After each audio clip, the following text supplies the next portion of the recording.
It's very important to understand what we're looking for in a paddock before we graze it, then what type of impact we're looking for during a present grazing, and then what type of aftermath we want to leave in a previously grazed paddock. So the number one thing is we want enough forage dry matter in a paddock before we graze it so that it's even worth grazing, to be quite honest with you. You know, if this paddock had an average height of only about 6 inches, then, or even 8 inches, frankly, in July, in this heat, in Missouri, I would heavily advise against grazing that, because you already have very marginal ground cover to protect soil moisture and soil temperature and microbes in the soil and the plant roots. And if we were to graze that, we would even if we said we were just going to take 50%, then that would mean we were taking it down to 4 inches. And that's way too short in this heat and at this time of year. And it's very likely, it's already been drouthy, and it's likely to be more drouthy as we go through the rest of this summer. So what we're looking for to be able to carry us adequately through these hot summers and deep into the fall and even into the winter is we want to make sure that we've got enough forage biomass before we even consider grazing something. And that's what we're looking at here. So when we look at this paddock that's going to be the very next paddock to be grazed today, what we see, first of all, we see quite a bit of diversity and complexity in plant species in here.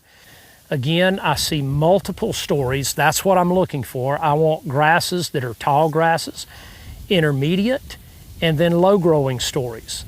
And again, I want that to be comprised of the 3 primary plant classes: grasses, legumes, and forbs. When we've got all 3 of those, then we're going to have much more optimal functioning of the plants themselves, of our livestock, of our wildlife, by the way, and birds and so forth, and the microbes and microorganisms on and in our soil.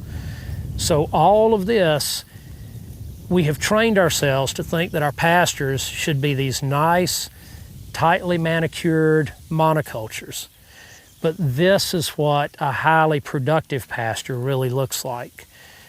With the diversity, the multiple stories, it's going to have at times, some people say it's a ragged appearance. I say it's a beautiful appearance. And this is, it's not the same. That, to me, is what's so beautiful about this. You get contrast out here that are gorgeous. The other thing that we notice as we walk out through these fields like this, first of all, we can see lots of butterflies flying above the mix here. They're everywhere. We hear a lot of birds in the background. That's also what we want to see. There's pollinators. We see flowering plants in here pretty much at every time of the active growing season. So we're attracting pollinators for a large part of the year. And as we physically move through this sward, you see insects that are rising before me.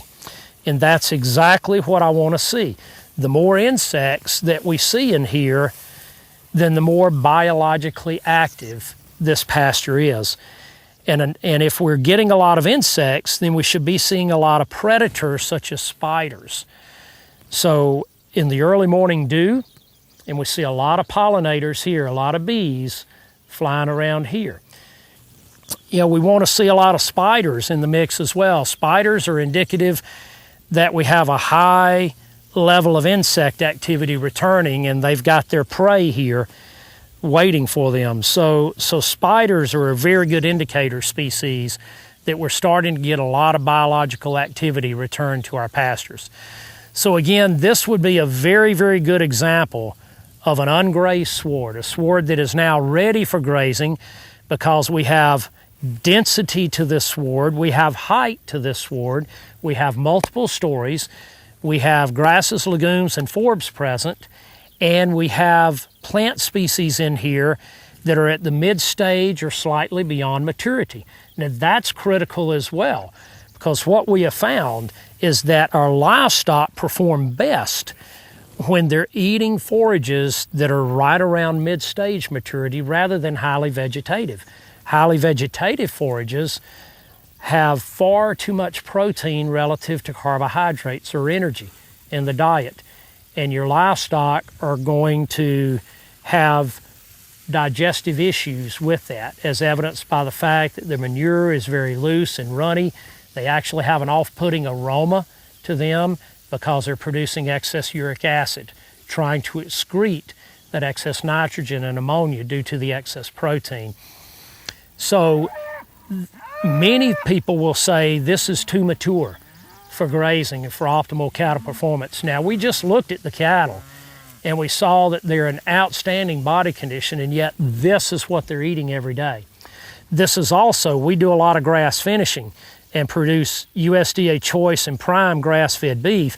This is the type of sward that you and the maturity that you want to be moving across if you want to put high levels of gain on these cattle and balance that protein and energy consumption on a daily basis.